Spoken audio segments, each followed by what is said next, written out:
Family stories get passed down from generation to generation. Details get lost and emerge from time to time, and many of those stories become forgotten. But the few that remain leave a mark. This story left a mark that never faded. It began in 1858, and I first heard it in 1989. I was given a journal by my dad, and within those pages was the story of my great-great-great-grandfather William. His life, or so it seemed from his journal entries, was at a crossroads. He chose a road less traveled and began a life at sea on a massive sailboat. For 357 days, he circumnavigated the globe and would write about it. I would find myself captivated by his words and would read about his voyage under the covers before bed quite often. It only took a few journal entries to imagine what he was going through, as it often felt like he was talking to me. And from the second I read the words Cape Horn, I knew I had to see it with my own eyes. September 10th, 1858. Old Boris never showed himself more violent than today. All the rest of the passage, he was asleep until we arrived off Cape Horn. And he woke up for about 3 weeks, and then again went to sleep until this morning, when he came down upon us with a vengeance for about 20 minutes, ripping and tearing our sails at a fearful rate, when a squall arose, which did not seem threatening. So we took a no sail until it was right upon us. A heavier heart never went to board a ship.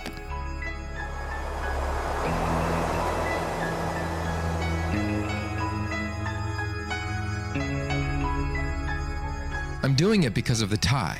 I go through my great-great-great-grandfather's journal, and we write the same, we speak the same. And while the details in my mind may not be exactly the same as what he went through, the version of his life that I made up in my mind at 8, well, it never left. I began my search for a boat to sail Cape Horn in 2008. On that trip to South America, I failed to get in the open water. Edge of the earth, boys and girls. But I made a friend, and it was his guidance that kept me coming back to the idea that I had to sail around Cape Horn. So I went for it.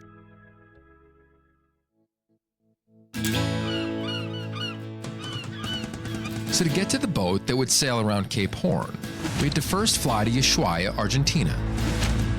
Then hop on a small boat to get to Puerto Williams in Chile, where we would depart from. Are you going to Puerto Williams? No. Where did you come from? China. But on day 1, there was one problem. The weather was not helping our cause. Kind of funny when you think of look outside, it's raining, it's grimy, it's gray. All I want to do is be in the middle of it. In fact, high winds canceled our small boat. We got to book a flight in the next 4 minutes. We want to find our way to Cape Horn. So that's going to happen. But I was not going to miss this chance I had been dreaming about for 25 years and was willing to do whatever it took to get to Puerto Williams. And as usual, the weather won. We were landlocked. So it was back to the hostel to settle in and learn about Ushuaia for 2 nights. So this is Ushuaia, the city that I never knew it really existed. You probably don't either. But it's the most southern city in the world. It's at the very, very tip of Argentina and South America. And this is what people call the edge of the earth.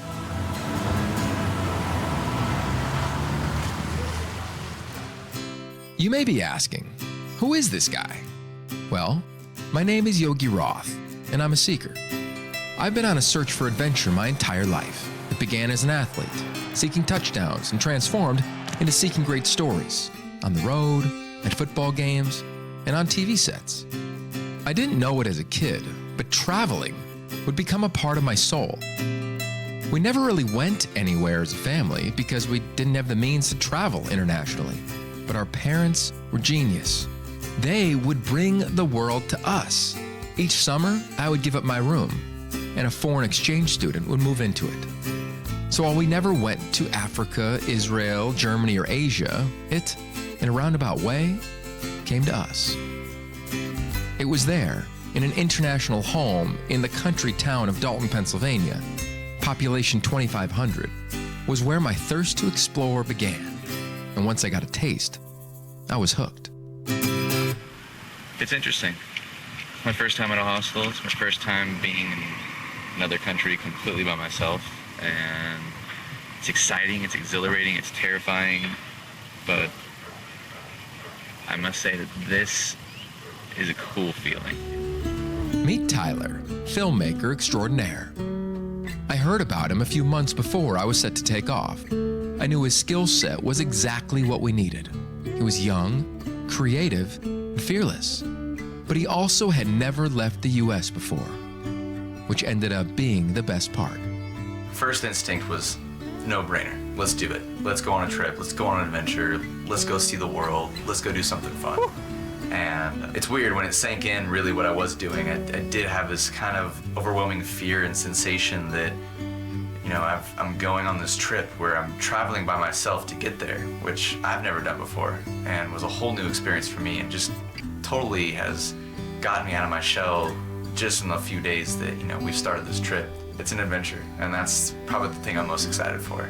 All I know is that I'm there to capture it, and I'm there to help tell it. September 10th, 1858. I cannot say that I felt sorry when I left Allentown to go to Boston to join the ship. I could hardly raise my foot high enough to step over the bulwarks, and believe me, my friends, a heavier heart never went aboard a ship.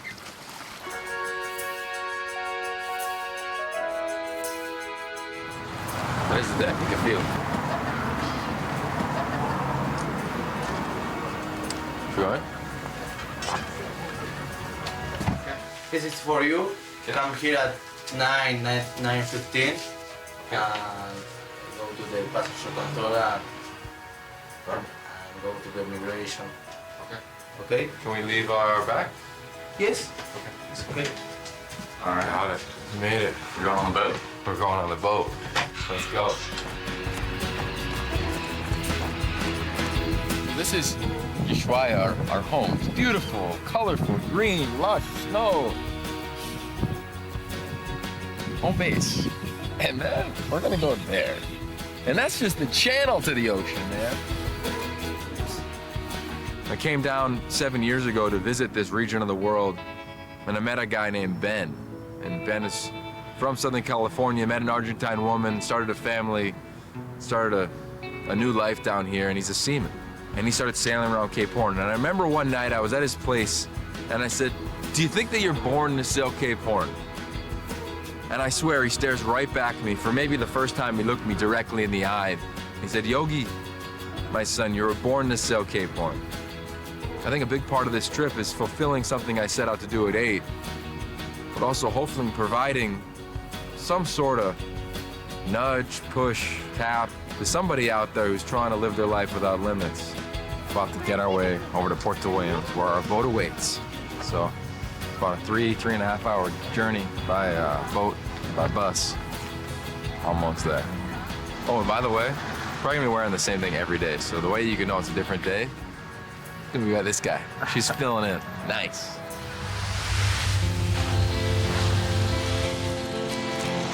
So we hopped on a small boat, almost like a hovercraft, and away we went, across the Beagle Channel. It was exciting, as this seemed to be the most difficult step on this trip, and most uncertain. But we were one step closer to sailing around Cape Horn. Yeah, we're here. Yes, Tyler was right. We were here. But here was also exactly where I walked in 2008, and nothing changed. I couldn't believe it. It was as though time stood still.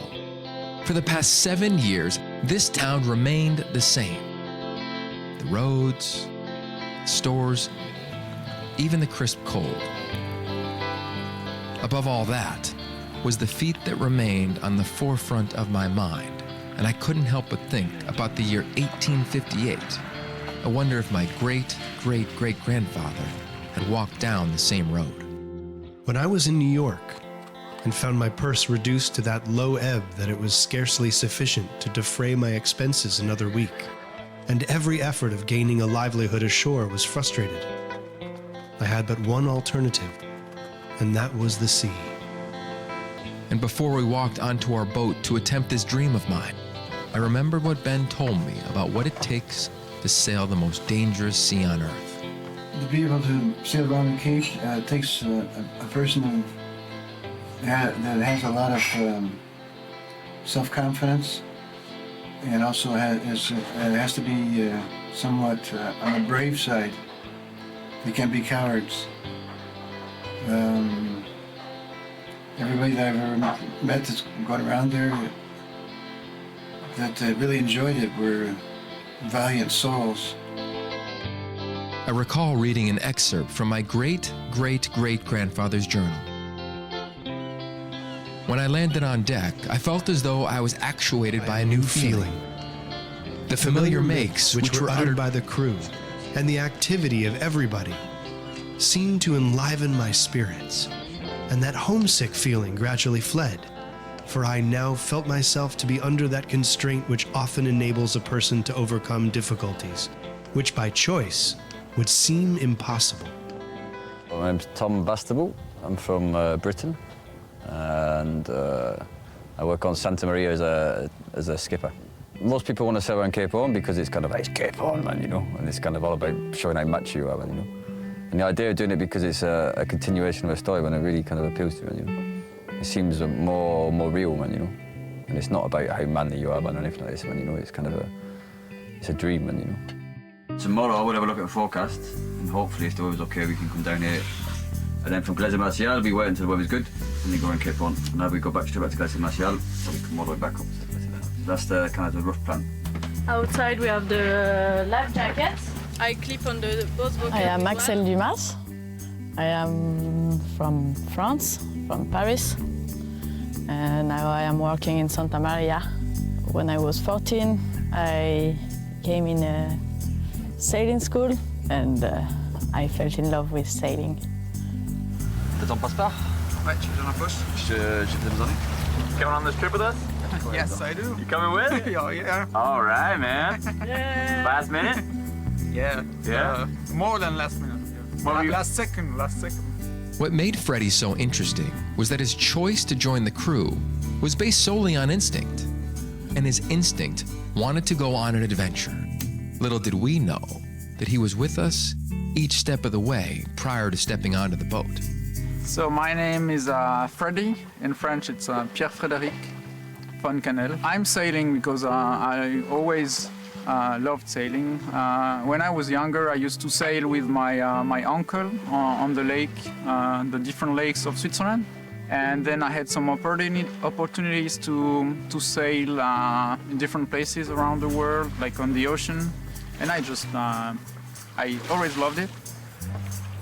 What was ironic, and possibly my great-great-great-grandfather sending me a sign, was that when he was on his sailboat in 1858, he too had someone hop onto his boat at the very last second. In fact, it was two boys, and he would write about them in his journal. Quote, "They enjoyed everything that could add to the happiness of youth, and there was nothing to satiate their passion for adventure but a sea voyage." He continued, "When I reflect over my own past life and consider the cause which induced me to go to sea, I have at least the pleasure of saying that it was not the efforts of an overheated imagination. I'll admit, when I left home for the first time, I entertained some wild notions, but the principal cause was excitement." We had our crew. We had our principal cause. Like my great-great-great-grandfather, this too was excitement, unlike anything I had ever felt. So they tell us it's Axel and Tom. Okay, they're our captain and first mate. First of all, Tom is the man. Axel, I thought it would be like an old, crusty sailor, seaman, you know. It's this beautiful woman. So right off the bat, any expectations were thrown out the window. When you expect something, it's not what happened at all. And I think he understood that when he came on board. I am not a very big man. I am Axel. How long have you been sailing? I started to sail when I was 14, and I am 27, so When I am underwater, I imagine my life on shore. I would like my home in a forest, maybe with a little cove with a little boat to go sailing on the weekend. Maybe I would like to have an hostel with a restaurant to have a lot of friends that can come. And yes, my animals. Pig, chickens, ducks. You're the chef for this boat right now, but you're also a captain too, is that right? On the papers, Tom is the captain because I prefer being inside cooking than be freezing outside. She's an amazing cook. She got some real good French cuisine here in the boat. We have 2 cakes that are ready, I think, now. Yes, they're ready. And what makes you the happiest at sea? The beautiful sunsets, the calm waters, the ocean animals, and the sea itself.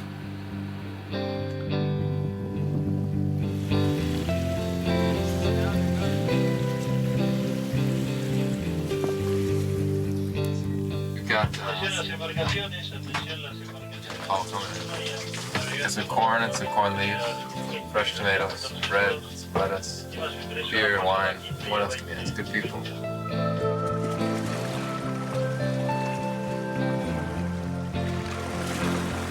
First night on the boat, we were told by our captain and his first mate, the lovely Axel, that they don't get nights like this. That the moon, how it is, with the pink sky, with the dolphins guiding us in the calm seas, doesn't really happen that often. And I kind of like that. I kind of like never been done before. I don't know, man. I mean, everything's coming together on this trip. From dolphins literally jumping out of the water to amazing meals, great company, people that I think understand the story that we're trying to tell. And to finish night 1 like this. Magnifique. Finishing it with my new friends tonight. Sun setting behind us. I would say here it's not the end of the world, it's the beginning.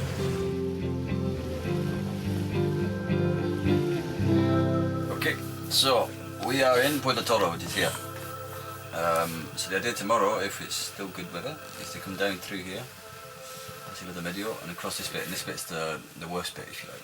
This is a big bit of open water. So we see how we are when we get out here, man, how windy it is and what the conditions are like. Each night before bed on our adventure, I would reread parts of my great-great-great-grandfather's journal. And once again, it was like he was sending subtle messages through his entries. September 7th, 1858. The first night on board passed off without anything happening worthy of remark. The watch is being chosen and set, and according to the old nautical adage which says, the captain takes the ship out, and the mate brings her home. 3 a.m. wake up. Think about working on a boat. Shit's always moving. So, doesn't really matter if you're tired. So, Axel, what's going on? I go back to bed. Go back to bed? For a few hours and then I take the read. I just make a tea for Tom.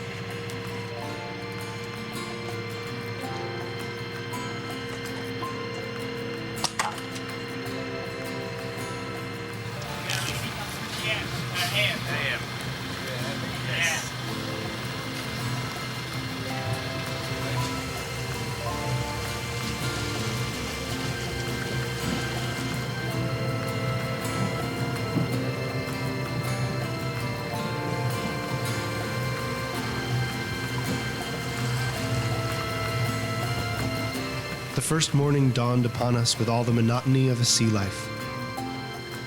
A light breeze without a sail. Yes, without a speck in sight save that of the sun which was rising in all his splendor about east-northeast. He seemed to look right down upon us as though he was the only person in the whole world to enjoy his light and heat.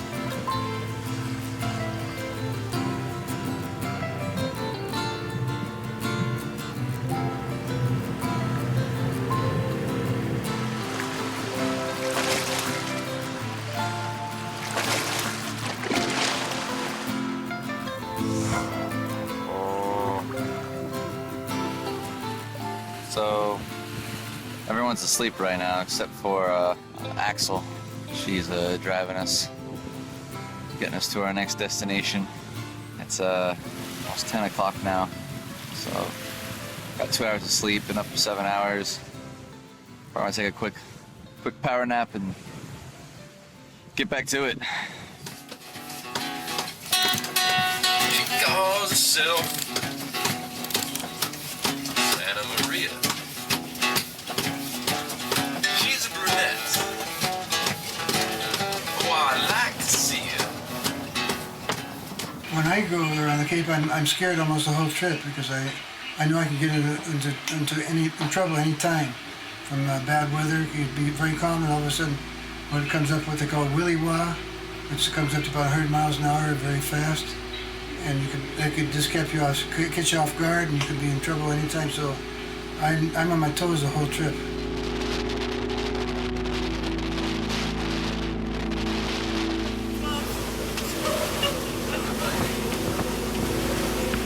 Woke up and experiencing some heavy winds. Yeah, have you ever seen that before, Yogs? Never seen no waves blowing away from shore. Oh, it's a good thing, man. If anything goes wrong, we get blown out of the bay, man, you know. If it's the way around, if anything goes wrong, we get blown onto the beach. What are you looking at here? I'm looking at the pressure and it's rising. The faster it rises or falls, the more we have wind. Toward the evening of the 19th, the gale increased to a hurricane with heavy rain raised by the terrific force of the wind. It was impossible to tell whether it was rain or spray because the sea ran mountains high. The waves broke over us in such a fearful manner, immerging the ship entirely for 20 to 30 seconds at a time. The clouds were very thick and heavy and appeared to touch the mastheads. They turned day into night, and night into darkness. So I just spoke to the control station at Commodores. They said they've got wind speed of 65 knots, with 87 knots. About 100 miles an hour is going to happen. The worst experience going around the Cape was when we got into about a 75 knot gale, and because the Cape is a very low shallow, the waves pick up like a big triangle, and so your boat goes over about 30 degrees one way and then goes over 30 degrees the other way. So my camera's level right now. He's the one tilted. The whole boat is tilting. Our neighbors in the other boat, they're looks like their anchor came loose and they're drifting. They're drifting towards us and towards the shore. Don't know what's gonna happen. So they pretty much know what we have, like how far away we are and how far we can go, right? Yeah. Well, I hope so, man.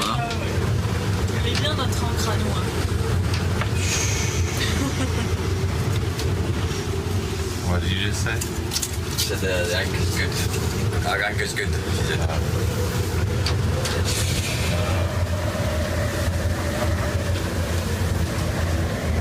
What's going on, boss man? Can I have a wee check on the old anchor? She's still holding her eye, man. This was an oh shit moment for us, as the waves were clearly blowing in the opposite direction. Tom, our fearless captain, went to check the anchor. And of course, Tyler and Freddie followed, having to see it, having the time of their lives. Hang on, man! Hang on!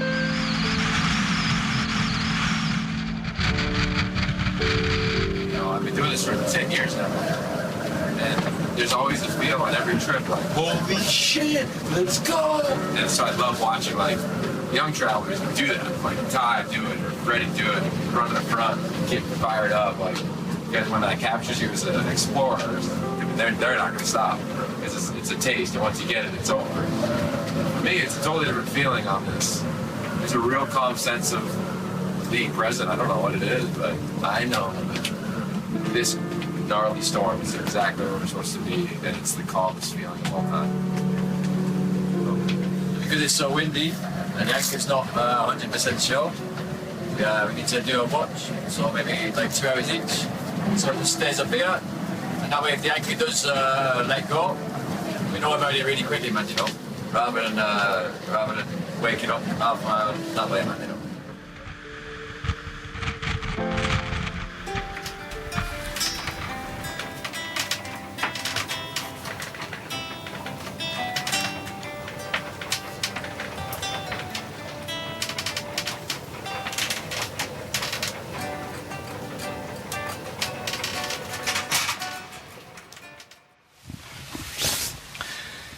Morning, dude. How about this? We are flat right now, man. The storm has passed. Look at that water. Flat. Mirror. Flat. It's like glass out there. Yeah.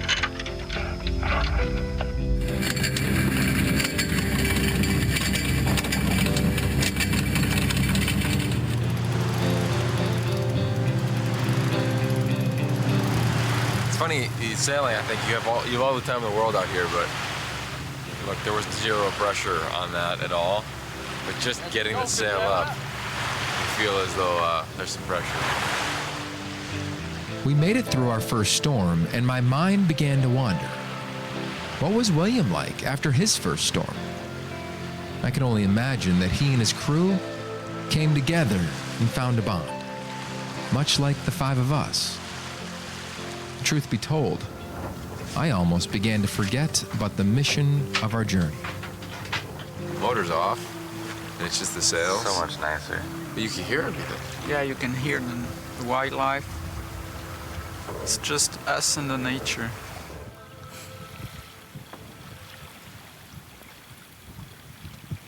Sometimes it's very calm. Sometimes you can't. It's just like calm as a lake, still pond. So that, and those times you're sitting into a nice little calm harbor, enjoying yourself. We pulled into this little beach area, docked the boat, took our little dinghy to shore, and Freddie starts chopping down trees, started building fires. Excel is busting out an accordion. Who knew there was an accordion on our boat? You know, we're singing, we're dancing, we're laughing. To the Cape. To the Cape. And each of us, in our own way, began to peel back layers to our individual stories.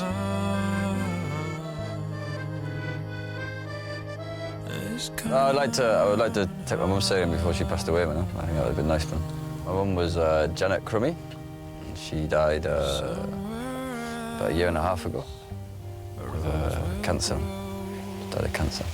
She was a very independent woman, but she didn't tell anyone that she had it. I got an email, man, just saying that she was ill, and that, like, she was really ill, man, you know, and I should maybe try and ring them. So I kind of went to sea and came back in. Tried to ring her, and didn't get an answer. It's because she was big. Quite a strong-willed woman, man, you know, very strong-willed woman. You're trying to teach people to kind of appreciate what's there when it's there, man, you know. Not, like, I don't think she wanted to rush back just because she was dying, man. She didn't want me to rush back, man, you know. If I wanted to come back and see her, then that would have been fine, man, you know, but not just because she was dying, man. And if she'd have told me for sure, I would have rushed back because she was dying, man, you know, so. She died on September 11th, huh? You need to remember the day, at least. I could never remember her birthday. I don't know, I got bitten by the bug of sailing, man, you know. Academia is not my thing, man, you know. I can do it and stuff, man. I got kind of good results in the exams and all that, but I didn't want to give my life over to it, you know. I like the freedom of it, man, you know. I like you're in your own little world, man, you know. It's all self-contained and you don't have to worry about what's going outside, man, you know. You've got a boat that's full of water and full of food and full of diesel, man, you know. You can kind of disappear off for months, if you like. Kind of gives you real independence. Someday I think I want to carry on with my trips. So I've still got my own boat, and I still want to sail around the world. I'm not getting any younger, man, you know. I'm nearly 30, man. 30 in a few months, one day. The idea of a family and a stable kind of life starts poking its head above the wall every now and then, man, you know. Tom is a very sexy boy. I met Tom in Uruguay. I went there with my own boat, and we fell in love. I don't think love happens like that, man, you know. I think it's something that grows, man, you know. Yeah, I think that the 2 months we spent sailing back across the Atlantic together, when that kind of fell in love with them, and yeah, for sure. Yes, I would like some kids. 2, 3, 4, I don't know. You see Tom as the father? Yes, I see Tom as the father. But I don't want to say that because you will be afraid. It's interesting, man. Huh? I suppose it's a time of uncertainty, man. And that's, for me, that's quite strange. I've always been quite certain about what I want to do, man, you know. I kind of decided what I want to do, and I've gone and done it, man, and that's been cool. Man. And now I'm not so sure, man. You know.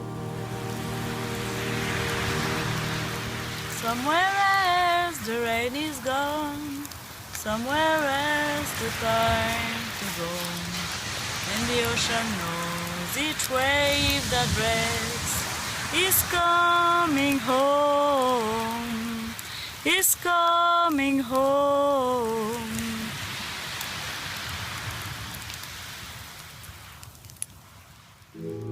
Tomorrow we're going to sail on Cape Horn.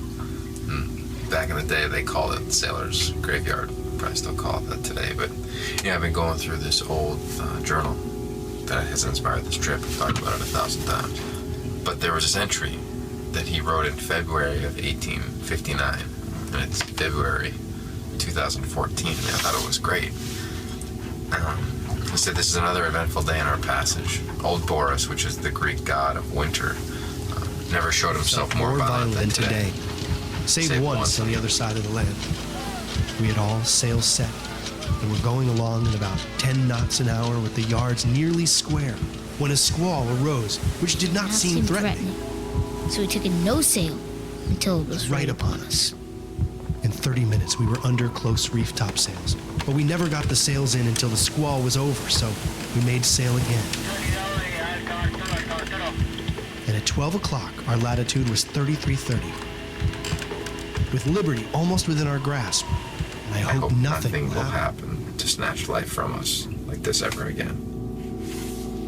Today is the day I get to realize my dream of sailing my great-great-great-grandfather's course. And think about being that 8-year-old kid under the covers with a flashlight. And, well, I've never felt more alive. What's Cape Horn mean? I think what it is Cabo de Hornos, which is like it's pretty much the devil, man. But it's not. I'm not sure about that, but that's just kind of my broken Spanish. This is the Hornos. Does the fear ever just go away for a moment when you're around on the Cape? And so many people died going around Cape Horn shipwrecks. When you're sailing, then you're always ready to have something happen. First time I sailed around Cape Horn, that was quite calm. It was surprising. I have been scared a few times. You're really nothing in front of the elements. I feel very little in this big ocean, and I love that. As I prepared for this voyage, I learned of an old sailing adage that reads, quote, "Below 40 degrees latitude, there is no law. Below 50, there is no God." We were right where we wanted to be. Right where I dreamt of being as a kid. And right where William had been over 150 years ago.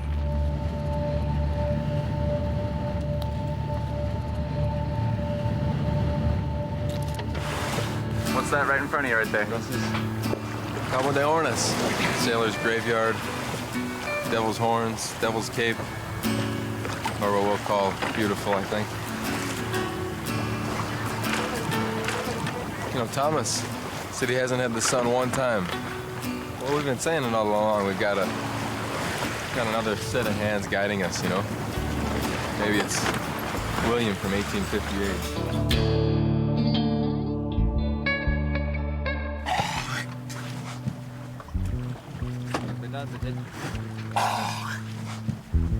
Every time it's very funny because when nobody is throwing up, how do you say that? Vomiting. It's not funny at all. So that was good fun. Thank you, Yogi. Like we were connected. While I was throwing up, he was laughing. It's like he's been around the whole time, so I know he was there watching this last one. think about how many there've been that come across this turn, made it, didn't. And I'm proud I got to live out a manuscript that got passed down, a story that got passed down, and add another chapter to it. And like we said from day one, whether that story means sailing Cape Horn or whether it's going after that new job or partner or the life, whatever it is you'd like, and we all have a story, we live it however we choose to. It's nice to kind of, what's the word I'm looking for, man, you know, to make people's dreams happen, man, you know, that's nice. We're stamping the passports with the Isle of Ila Hornos stamp, man, to prove they've been around Cape Horn. Official! Hey. Alright. Go, man. Hoppa! That was amazing, like really amazing. It's the first time I see such big waves. I know for them it's they are not big waves, but anyway, I don't care. I had my waves, so it's fine. I'm happy. So I've never filmed on a boat before. It's hard to take it in, you know, when you're that busy and running around in circles, and you don't really just get to sit back and enjoy it as much. But I almost enjoy that just as much as sitting back and enjoying it is the hustle and bustle of capturing the moment. Tyler. Tyler is a weird animal that hides with his cameras, smiling all the time, even if it's between his cameras. Tyler, and he's running around like a blue-ass fly, man. He's always doing something, and I feel a wee bit sorry for him sometimes, man, because he maybe hasn't got time to sit and watch the world go by, man, because he's always got to try and capture it on film, man, you know. He's good, man. He seems to be good at his job, man. And I like the fact that this is the first time he's been out of the States, man. First time traveling and stuff like that, man. There was some times where I was like, man, I don't know if I can do this. I might just take a return flight home and just bounce. No joke, that crossed my mind like twice. And I can't even believe that I even thought like that at one point. Like, that's just ridiculous. I feel like I've been sleeping for too long, been taking this nap and trying to find a reason to, you know, not wake up and not go explore and just keep hitting snooze. Just like, oh, tomorrow. Oh, you know, 2 months from now. Oh, you know, 2 years from now. When I have kids. No, I'm done. Smash that snooze button. It ain't going off anymore. There's no way to hit it. I'm excited. I'm ambitious now, and nothing's gonna hold me back.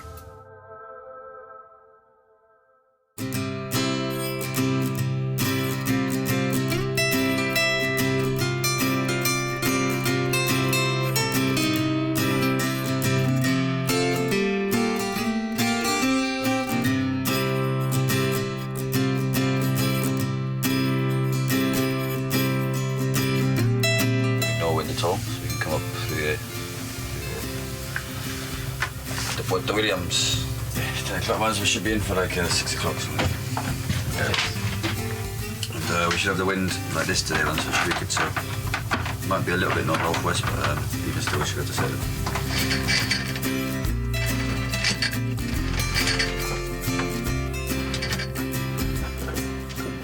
How's that going, man? Good. A lot of chain.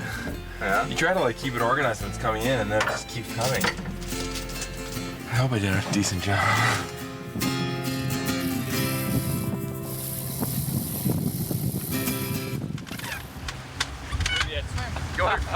Freddie's going for a swim. 1, 2. It's too high. Freddie's becoming a friend. He can play music. He's smiling all the time. Nice guy. Freddie, man, Freddie's a cool guy, yeah? Freddie's just the fact he's travelling by himself, man, you know, and it's not the first time he's been travelling, and he kind of turned up just as we were about to leave, man. You know, really, like, we did all the paperwork, we were just about to chuck lines off, he turned up, and he's like, I don't know. And then he said it, man. He said, okay, let's go for it, man, you know, and I was really happy for him, you know.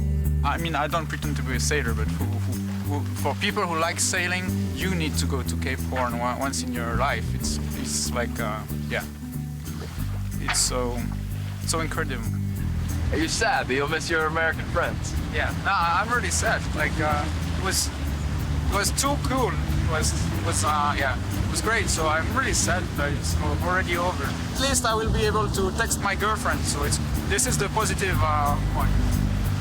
When you're here, you don't think about anything else. You leave all your worries at home. You have no cell phone here because it's not working anyway.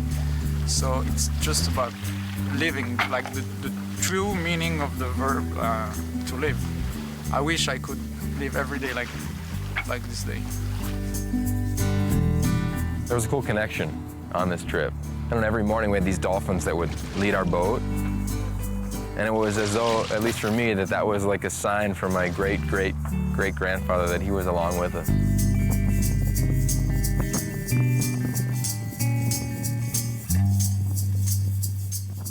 I think the Cape Horn is more than well known all the time. For a sailor, it's the dream of all sailors. The question now is what's going to be the next one, because there need to be a next one to keep going further. I think when you're out at sea, you're not so preoccupied about what's going on around in the world, man. You know, you're kind of very egocentric, if you like, man, very self-centered. And I think it gives you the time to think about things. Man. So we finished the trip around Cape Horn with this amazing group of people. 5 people from various backgrounds with different stories, and it all came together and we shared these really cool moments, you know? And you know, when you look at life, like, I think it's easy to talk about, you know, big moments, but really, life's just full of moment after moment after moment after moment. None are ever bigger or smaller than the other, just how much you truly maximize each one. And I think that this group, as unique as it was, really did that. To quote Monty Python, man, we're all individuals, man, you know? I think that maybe the society we live in isn't very good at reminding you of that, man. I think it works on the fact that you forget that and become part of the cog in the machine, man, you know? Maybe it's important that as individuals, man, we should all try and remember that, man, you know? And I think that's what this adventure has really been, is me learning how to explore the world on my own. But I did it, you know? And if I can do that, I feel like I can do anything. I think it's just setting me up for the future and what I want to do. And I don't know what that is yet, but there's definitely another chapter unfolding right now. I know every end is the beginning of another thing, another adventure, and I'm going on my trip, so I know I'm gonna have other amazing adventures. This part of my life is a little bit of a kind of changing time, man, you know? And the things that I hold dear are changing, man. And the things I want are changing, I think, man. I hope I can come to terms with it, man, because, like, for me, losing, if I want to do something else, I have to sell my boat. And if I sell my boat, man, that's kind of the end of freedom for me, man, you know, or the way I see it. I think maybe I need to change that mindset, man, you know, that you can be, that perspective, yeah. You don't need the boat to be free, man, you know. Maybe freedom's inside your head a wee bit. I could only smile as I walked off that boat and headed home from South America. William knew all along that I would chase this adventure down from the moment I opened his journal as a kid. He knew I was a loner and enjoyed exploring the globe with nothing more than one bag and my own journal. But on this trip, on this sea, and at this stage in my life, William made sure to teach me that while it felt like a solo adventure at first, life's greatest adventures are never done alone. December 19th, 1858. Far, far upon the sea, with the god ship speeding free, as we view the flapping sail swelling out upon the gale, as we watch the wave that glides by the vessel's stately side, we gather in a ring and with cheerful voices sing, not forgetting though we roam, sweet melodies of home.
Somewhere else a rose will grow.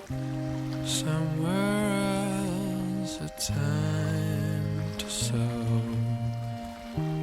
Oh, I'd break, but I won't miss. And how I ache for one last kiss. And the ocean knows each wave that breaks is coming home. Is coming home.